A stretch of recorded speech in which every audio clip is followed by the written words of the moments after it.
Snow White by the Brothers Grimm, public domain. Narrated by Sophie, ListenAway.com. It was the middle of winter, and the snowflakes were falling like feathers from the sky. And the queen sat at her window working, and her embroidery frame was of ebony. And as she worked, gazing at times out on the snow, she pricked her finger, and there fell from it 3 drops of blood on the snow. And when she saw how bright and red it looked, she said to herself, "Oh, that I had a child as white as snow, as red as blood, and as black as the wood of the embroidery frame." Not very long after, she had a daughter, with a skin as white as snow, lips as red as blood, and hair as black as ebony. And she was named Snow White. And when she was born, the queen died. After a year had gone by, the king took another wife, a beautiful woman, but very proud, and she could not bear that any woman should be as beautiful as she. She had a magical looking glass, and she used to stand before it and look in it and say, "Looking glass upon the wall, who is the fairest of them all?" And the looking glass would answer, "You are fairest of them all." And she was contented, for she knew that the looking glass spoke the truth. Now Snow White was growing prettier and prettier, and when she was 7 years old, she was far more beautiful than the queen herself. So one day, when the queen went to her mirror and said, "Looking glass upon the wall, who is the fairest of them all?" the mirror answered, "Queen, you are very fair, 'tis true, but Snow White fairer than you." This gave the queen a great shock, and she became yellow and green with envy. And from that hour her heart turned against Snow White, and she hated her. At last she sent for a huntsman and said, "Take the child out into the woods so that I may set eyes on her no more. You must put her to death and bring me her heart for a token." The huntsman agreed and led her away, but when he drew his sword to pierce Snow White's innocent heart, she began to weep and say, "Oh, dear huntsman, do not take my life. I will go away into the wild wood and never come home again." And as she was so lovely, the huntsman had pity on her and said, "Away with you then, poor child." Just at that moment, a young wild boar came running by, so he caught it and killed it, and taking out its heart, he brought it to the queen for a token. Now, when the poor child found herself quite alone in the wild woods, she did not know what to do for fright. She began to run over the sharp stones and through the thorn bushes, and the wild beasts after her, but they did her no harm. She ran as long as her feet would carry her, and when the evening drew near, she came to a little house, and she went inside to rest. Everything was very small, but as pretty and clean as possible. There stood the little table covered with white cloth, and laid with 7 little plates, and 7 knives, and forks, and drinking cups. By the wall stood 7 little beds, side by side, covered with clean white quilts. Snow White, being very hungry and thirsty, ate from each plate a little porridge and bread, and drank out of each little cup a drop of wine, so as not to take all from any one plate or cup. After that, she felt so tired that she lay down on one of the beds, but it did not seem to suit her. One was too long, another too short, but she found the seventh was quite right, and so she lay down upon it, said her prayers, and fell asleep. When it was quite dark, the owners of the house came home. They were 7 dwarfs, who dug among the mountains. And when they had lighted their 7 candles, and it was quite light in the little house, they saw that someone must have been there, as nothing was as they had left it. The first dwarf said, "Who has been sitting in my little chair?" The second said, "Who has been eating from my little plate?" The third said, "Who has been taking my little loaf?" The fourth said, "Who has been tasting my porridge?" The fifth said, "Who has been using my little fork?" The sixth said, "Who has been cutting with my little knife?"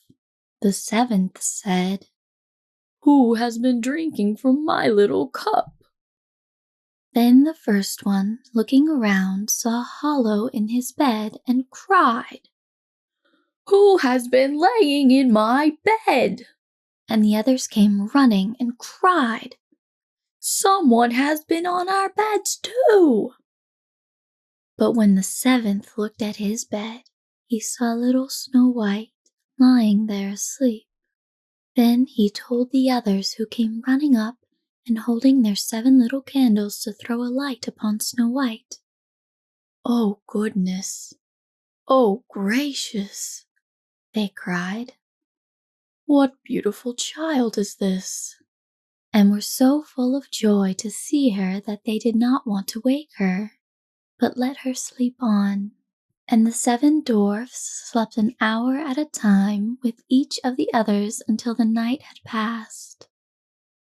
When it was morning and Snow White awoke and saw the 7 dwarfs, she was very frightened, but they seemed quite friendly, and asked her what her name was and how she came to be in their house.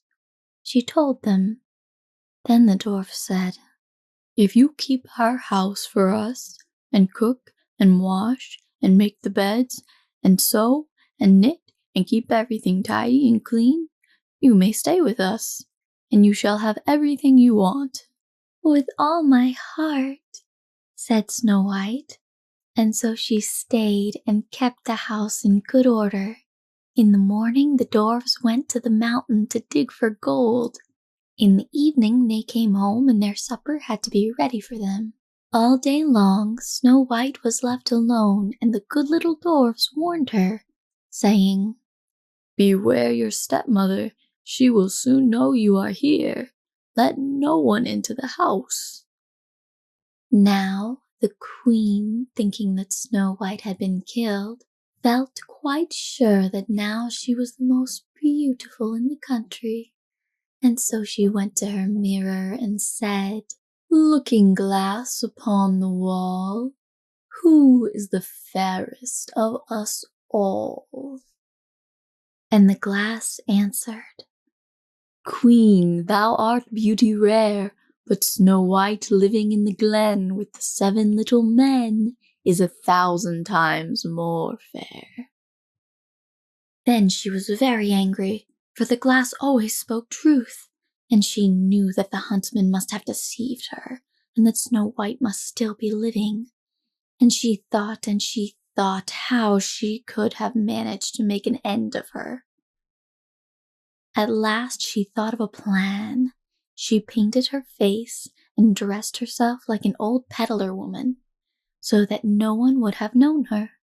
In this disguise she went across the 7 mountains until she came to the house of the 7 little dwarfs. And she knocked at the door and cried, "Fine goods to sell, fine goods to sell."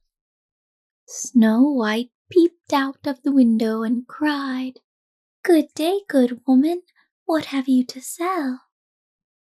Good wares, fine wares, answered she, laces of all colors. And she held up a piece that was woven of silk of many colors.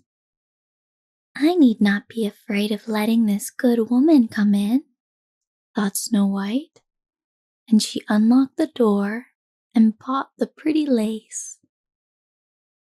Let me lace you properly, said the old woman. Snow White stood up before her and let her lace with the new lace.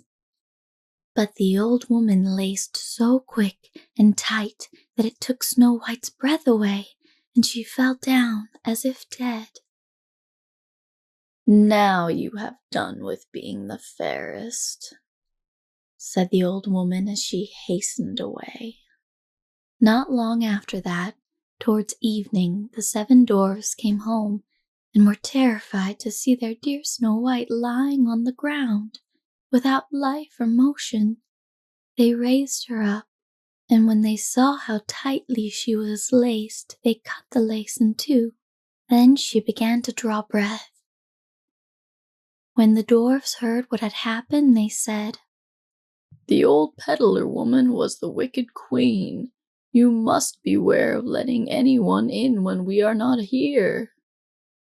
And when the wicked woman got home, she went to her glass and said, Looking glass upon the wall, who is the fairest of us all? And it answered as before, Queen, thou art of beauty rare, but Snow White living in the glen with the 7 little men is 1,000 times more fair. When she heard that, she was very surprised, for she knew that Snow White must still be living. But now, she said, I will think of something that will be her ruin. And by witchcraft she made a poisoned comb. Then she dressed herself up to look like a different sort of old woman. So she went across the 7 mountains and came to the house of the 7 dwarfs, and knocked at the door and cried, Good wares to sell, good wares to sell. Snow White looked out and said, Go away, I must not let anybody in. But you're not forbidden to look, said the old woman, taking out the poisoned comb and holding it up. It pleased Snow White so much that she opened the door, and when the bargain was made, the old woman said, Now your hair shall be properly combed. But no sooner was the comb put in Snow White's hair than the poison began to work, and the poor girl fell down senseless. Now, said the wicked woman, this is the end of you, and went off. By good luck, it was now near evening, and the 7 little dwarfs came home. When they saw Snow White lying on the ground as dead, they thought directly that it was the stepmother's doing, and looked about, found the poisoned comb, and no sooner had they drowned it out of her hair than Snow White came to herself, and told them all about that had passed. Then they warned her once more to be on her guard, and never again to let anyone in at the door. And the queen went home and stood before the looking-glass and said, Looking-glass upon the wall, who is the fairest of us all? And the looking-glass answered as before, Queen, thou art of beauty rare, but Snow White living in the glen with the 7 little men is 1,000 times more fair. When she heard the looking-glass speak thus, she trembled and shook with anger. Snow White shall die, cried she, though it should cost me my own life. And then she went to a secret, lonely chamber where no one was likely to come, and there she made a poisonous apple. It was beautiful to look upon, being white with red cheeks, so that anyone who should see it must long for it. But whoever ate even a little bit of it must die.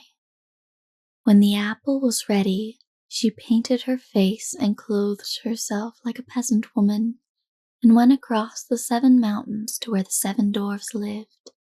And when she knocked at the door, Snow White put her head out of the window and said, "I dare not let anybody in. The 7 dwarfs told me not to."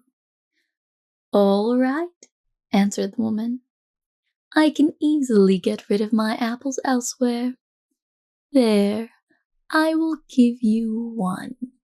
"No," answered Snow White, "I dare not take anything." "Are you afraid of poison?" said the woman.